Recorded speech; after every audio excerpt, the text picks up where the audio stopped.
Good evening, I'm Sangeeta Kandola. The family of a 15-year-old boy stabbed in a random attack have begged for help in finding his killer.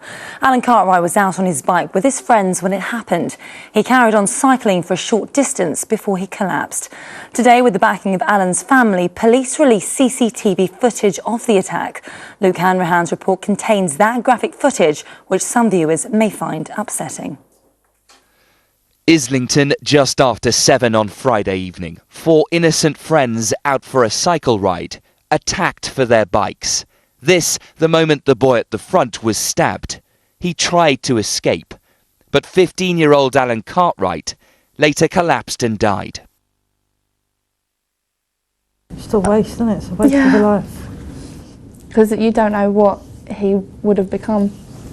Like, there's just the thought of not being able to know what his future would have been like, how he would have dealt with his future, like what would happen. He had exams as well Monday, didn't he, coming up? Yeah, he would have had his exams on Monday. Alan was preparing to take his GCSEs. He grew up cycling around North London and was murdered for his bike, also his passion. Police now searching for his killer. We're really hoping that someone does get... We're just really hoping that someone does get found for this, because knowing that he's been taken away from us like that in such an unlawful way, it's heartbreaking. It was a normal Friday night here on the Caledonian Road at rush hour, and it all happened in the blink of an eye. Alan received a fatal stab wound to the chest, but despite that, he was able to cycle away before he collapsed. Here, the attacker, carrying a knife, waits for Alan and his friends, catching them completely by surprise. Over in seconds, and all for a couple of push bikes. 2 pedal cycles were stolen, one of them being a red specialised rock hopper with black electrical tape around the frame, and the second being a black specialised Vita bike. Now, I'm particularly interested to understand where those bikes went after the robbery. Have they been offered for sale to anybody, or does anybody know where their current whereabouts are? I'm getting married in a few years. He's not going to... Alan's family are desperate for answers, for anyone who knows those involved to come forward. Police are here to help. If I've got any sort of conscience, then our brother, my son, he's dead. You know? And just for people who have, even if this person has a little brother or a little sister, what if it was them? Sherry Smith ending that report by Luke Hanrahan. A woman has appeared in court charged with the murders of a man and a young child. She was arrested at a London hospital after taking a 1-year-old baby girl for treatment on Thursday. When searching a Notting Hill flat, police found the bodies of a man in his 40s and a 4-year-old girl. The 36-year-old, who can't be named for legal reasons, was remanded in custody to appear at the Old Bailey on Thursday. Accidental factors contributed to the death of a Crossrail worker, an inquest jury has ruled. Renee Tkachik was crushed to death in concrete in Houben in March of last year. It was found the Slovakian national could not understand all safety briefings. Next tonight, and Boris Johnson has rubbish claims Mohammed Emwazi was harassed by security forces before joining IS. The mayor called that nonsense as he clashed with one of Emwazi's sympathisers on his radio phone-in this morning. Our political correspondent Simon Harris reports from a mosque in South London.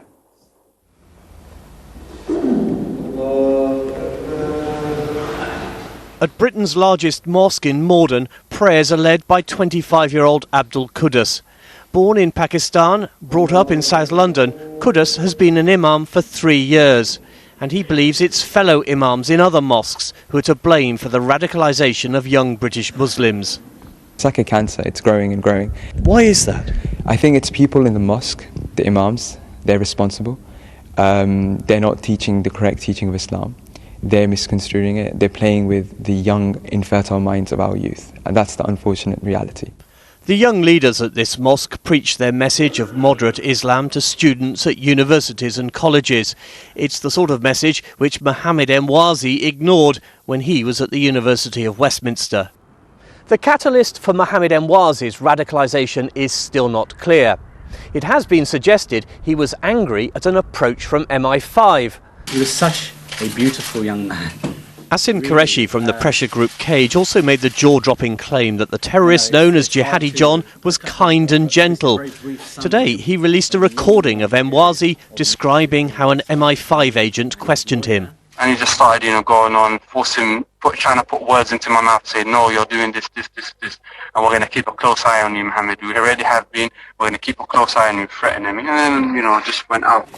Qureshi's sympathies for Emwazi led to a bitter exchange of words today with Boris Johnson on a radio phone-in.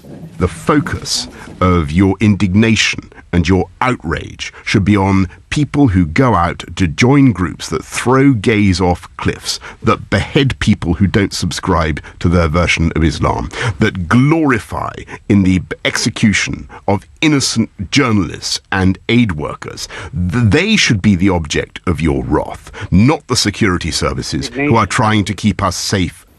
At the mosque in Morden, the young imam admits there's another problem. Thanks to a combination of social media and peer pressure, it can seem cool to do something radical.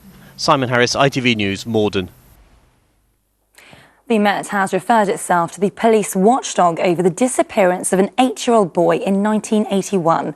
It follows accusations of corruption and how the force dealt with the investigation after Vishal Malhotra went missing. The matter will now be taken up by the Independent Police Complaints Commission. Police were called to London Bridge Station this evening to manage the growing crowds of stranded passengers. A number of travellers complained on social media sites when they were told of signalling problems. A Southern Rail spokesperson said a person being hit by a train had contributed to delays of up to an hour. Patients in London are less satisfied than anywhere else in the country when it comes to getting a GP appointment. The research from the London Assembly reveals 22 of the 30 worst performing practices are in the capital. The report's author says the city's growing population is to blame. Rags Martel reports. Hello there. Come and have a seat. An on-the-day GP appointment. This is getting harder to get in the capital. Can I have a quick look? Is that okay? A booming population and a falling number of doctors is forcing the system to crisis point. Well done. Excellent. A London Assembly report says patients struggle to see GPs and doctors are overworked. I'm not saying it's ever been easy. It's always been a tough job, but it's kind of getting to the stage where it's becoming intolerable, I think, for a lot of GPs now. Yesterday, I arrived at work at 7:30 and I left at 9:30. That's now not unusual for most GPs. Henry Kasasa lives in Newham. Like many Londoners, his wait to see a doctor is long. About 2 weeks. Oh, you have to call in very early in the morning, and at times when you get there, you have to wait for longer, say half an hour or more than that. And he's not alone. In London, 18% can't get an appointment with their first choice GP, compared with 11% nationally. And of the 30 worst boroughs in England for seeing a doctor of their choice, 22 are in London. Well, we're on a slippery slope. By 2020, the population of London will be 9 million. By 2030, it'll be 10 million. And unless we increase the doctors in the system, we won't be able to give the healthcare which people need. And also, let's not forget, the population is getting older, the chronic illness is increasing, and the demands of these patients will be more. And what did he say you had? I had the chicken pox. And then you're going to be off school for a bit? Yeah.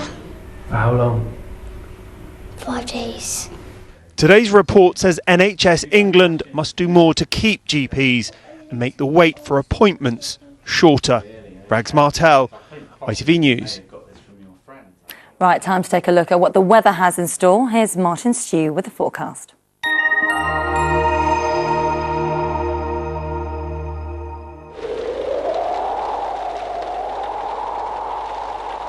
Ooh, shut the window, Janet. My eye is watering. Hello again. Pretty cold out there tonight with some frosty patches. It is dry though. Chilly and dry tomorrow morning too. A fair bit of cloud first thing, but as we head into the afternoon, that cloud is breaking up. So some nice sunny spells, particularly out towards the west of the London region. A bit of a gentler breeze than we've seen today and slightly milder temperatures. So temperatures are on the increase. And that is a trend which continues as we head towards the weekend. Temperatures picking up nice and warm by the weekend, lighter winds and some sunshine too. Good night. New Covent Garden Soup sponsors the ITV London weekday weather.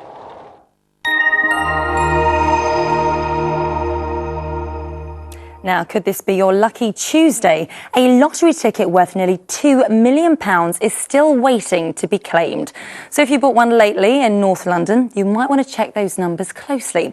You can find out exactly where the ticket was bought and get those all-important winning numbers by going to our website. It's all at the usual address, itv.com/London.